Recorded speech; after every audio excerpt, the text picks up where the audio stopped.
ભારતીય ન્યાય સંહિતાની કલમ નંબર 221 હેઠળ મૂવેબલ પ્રોપર્ટી એટલે શું?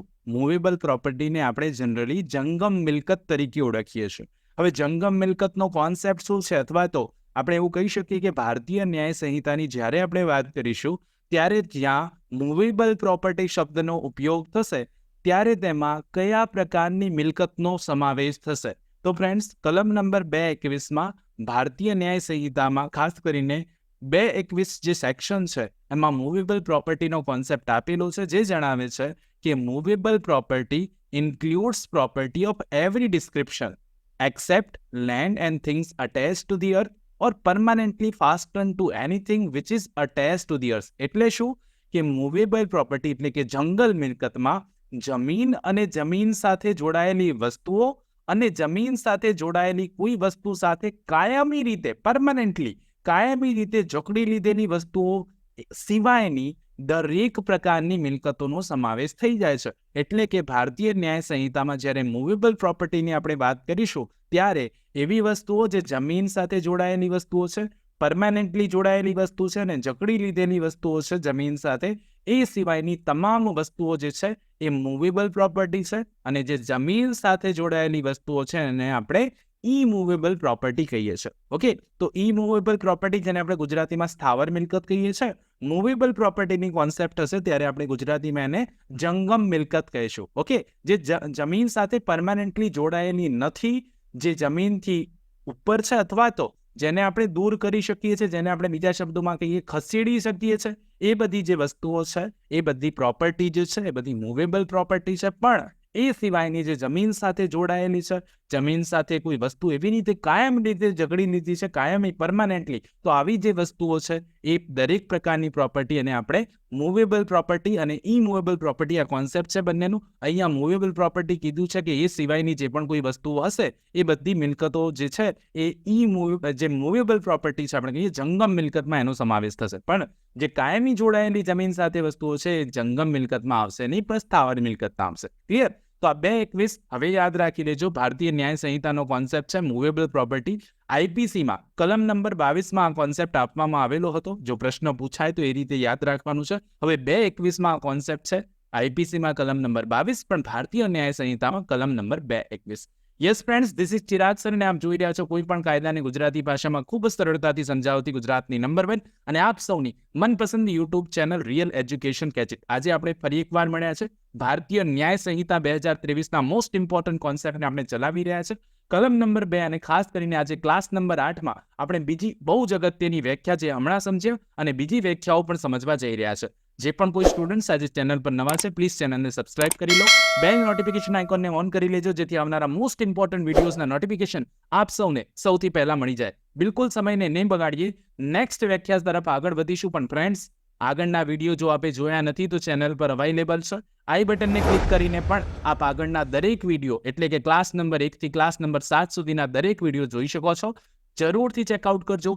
મોસ્ટ ઇમ્પોર્ટન્ટ ભારતીય ન્યાય સંહિતા મેં આપને સમજાવેલી છે. આજના કોન્સેપ્ટને સ્ટાર્ટ કરીશું.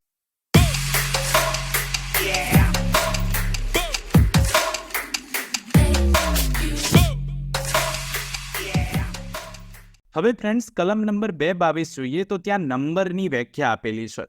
નંબર એટલે વચન. આપણે કહીએ છીએ ને એક વચન બહુવચન. તો જ્યારે ભારતીય ન્યાય સંહિતામાં કલમ નંબર 222 એટલે કે વચનની વાત આવશે ત્યારે આપણે શું સમજવાનું છે? તો અહીંયા કહ્યું કે unless the contrary appears from the context, words importing the singular number includes the plural number. અહીંયા કહ્યું કે સંદર્ભથી કંઈ વિરુદ્ધનું જણાતું ન હોય તો એક વચન દર્શાવતા શબ્દમાં બહુવચનનો સમાવેશ થઈ જવાનો છે. અને એ જ રીતે words importing the plural number include the singular number. અને એ જ રીતે એક વચન જે બહુવચન દર્શાવતા શબ્દો છે એમાં એક વચનનો સમાવેશ થઈ જવાનો છે. એટલે વચનના કોન્સેપ્ટમાં આપણે ક્લિયર રહીશું. નંબરની વાત હશે તો સિંગ્યુલરમાં પ્લુરલ નંબર પણ આવી ગયો અને એ જ રીતે પ્લુરલ નંબરમાં સિંગ્યુલર નંબર પણ આવી ગયો. એક વચનમાં બહુવચન આવી જાય છે અને બહુવચન દર્શાવતા શબ્દોમાં એક વચનનો સમાવેશ થઈ જ જાય છે, જ્યાં સુધી સંદર્ભથી કંઈ વિરુદ્ધનું જણાતું ન હોય ત્યાં સુધી. ઓકે, તો 222 જે છે એ ભારતીય ન્યાય સંહિતાની કલમ નંબર 2 એની સબ સેક્શન 22માં નંબરની વાત કરવામાં આવી છે, જે આઈપીસીની કલમ નંબર 9માં કોન્સેપ્ટ હતો. એ હવે 2-22નો કોન્સેપ્ટ છે ને જે તમારે ઇઝીલી યાદ રાખી લેવાનો છે કે એક વચનમાં બહુવચનનો સમાવેશ થઈ જાય છે ને બહુવચનમાં એક વચનનો સમાવેશ થઈ જાય છે. આ સિમ્પલ વાત છે. 2-22 જે તમને ઇઝીલી યાદ રહી જશે. પરીક્ષામાં પણ પ્રશ્નો પૂછાય તો પણ તમને આવડી જવું જોઈએ. ભારતીય ન્યાય સંહિતાની કલમ નંબર 222 જે નંબરની વાત કરે છે, સિંગ્યુલર ઇન્ક્લુડ્સ પ્લુરલ અને પ્લુરલ ઇન્ક્લુડ્સ સિંગ્યુલર. ક્લિયર? તો આ સિમ્પલ વાત અને યાદ રહી જાય તેવો કોન્સેપ્ટ. આગળ વધીશું નેક્સ્ટ વ્યાખ્યા તરફ. હવે નેક્સ્ટ વ્યાખ્યા છે સેક્શન નંબર 223. 223માં ઓથની વાત કરવામાં આવી છે. ઓથ એટલે શું? ઓથ એટલે સોગંદ. ફ્રેન્ડ્સ, સોગંદનો કોન્સેપ્ટ આઈપીસીમાં પણ હતો. આઈપીસીની કલમ નંબર 51માં આ કોન્સેપ્ટ હતો. હવે આજે આપણે એ વ્યાખ્યાને સમજવાના છે કે જ્યારે આઈપીસીમાં ઓથ શબ્દનો ઉપયોગ થશે ત્યારે એમાં કોનો સમાવેશ થાય છે, તો શું કોન્સેપ્ટ છે ઓથ પાછળનો? તો ઓથ ઇન્ક્લુડ્સ અ સોલેમ્ન અફર્મેશન. શું છે? ઓથ જે છે, સોગંદ જે છે, એક પ્રકારનું ઇકરાર છે. Substituted by law for an oath. ઓથની જગ્યાએ જેનો ઉપયોગ થાય છે. And any declaration required or authorise by law. કાયદા દ્વારા કોઈ જાહેરાત ડેક્લેરેશનની રિક્વાયરમેન્ટ છે અથવા તો ઓથોરાઇઝ કરવામાં આવ્યું છે કાયદા દ્વારા ટુ બી મેડ બિફોર અ પબ્લિક સર્વન્ટ, કે તમારે આ પબ્લિક સર્વન્ટ સામે કરવાનું અથવા તો પ્રૂફ તરીકે ઉપયોગ કરવાનો છે. એ અદાલતમાં હોય કે બીજી કોઈ પણ જગ્યાએ હોય. ઓથનો મિનિંગ એટલો છે કે સોગંદની જગ્યાએ, સોગંદના સ્થાને અથવા તો સોગંદના બદલે સોગંદમાં કાયદાથી ગંભીરતાપૂર્વક લેવાની કોઈ પ્રતિજ્ઞા અને કોઈ રાજ્ય સેવક સમક્ષ કરવાનું કાયદા મુજબ જરૂરી છે. કાયદાએ કહ્યું છે કે ભાઈ સોગંદનામું કરવું તો સોગંદ લેવા જરૂરી છે. એવા કોઈ અધિકૃત કરેલા કાયદા દ્વારા આવશ્યક છે તો એવા કોઈ ન્યાયાલયમાં કે તેની બહાર સાબિતી માટે ઉપયોગમાં લેવાનો એકરાર જે છે એ ઓથમાં આવી જશે. તો બહુ સિમ્પલ વાત છે. સોગંદની વાત છે કે સોગંદમાં કોનો સમાવેશ થાય છે, તો સોગંદના બદલે સોગંદમાં કાયદાથી ગંભીરતાપૂર્વક લેવાની પ્રતિજ્ઞા. એટલા માટે તમે સોગંદનામા કરશો તો ત્યાં જોતા હોવ છે કે નીચે લખેલું છે, હું સંપૂર્ણ મારા ભાનમાં સોગંદનામું કરું છું. ખોટું સોગંદનામું કરવો ગુનો બને છે, હું જાણું છું.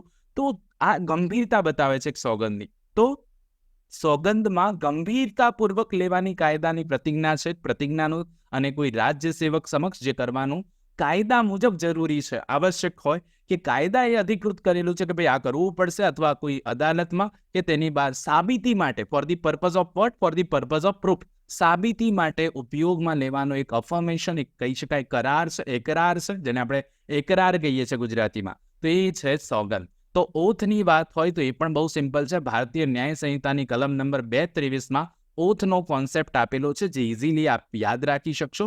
સોગંદની વાત હોય તો 223 ભારતીય ન્યાય સંહિતા આપને યાદ આવવું જોઈએ.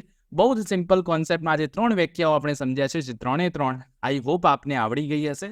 જો આવડી ગઈ હોય તો આ વિડીયોને એક લાઇક જરૂરથી કરજો. ચેનલ પર નવા છો તો પ્લીઝ ચેનલને સબસ્ક્રાઇબ કરીને બેલ નોટિફિકેશન આઇકોનને જરૂરથી ઓન કરી લેજો. આવા જ મોસ્ટ ઇમ્પોર્ટન્ટ વિડીયોઝ હું લાવતો રહીશ ફ્રેન્ડ્સ. મળીએ નેક્સ્ટ વિડીયોમાં. ત્યાં સુધી જોતા રહો મારી ચેનલ રિયલ એજ્યુકેશન કેચ. ખૂબ ખૂબ ધન્યવાદ. ખૂબ ખૂબ આભાર.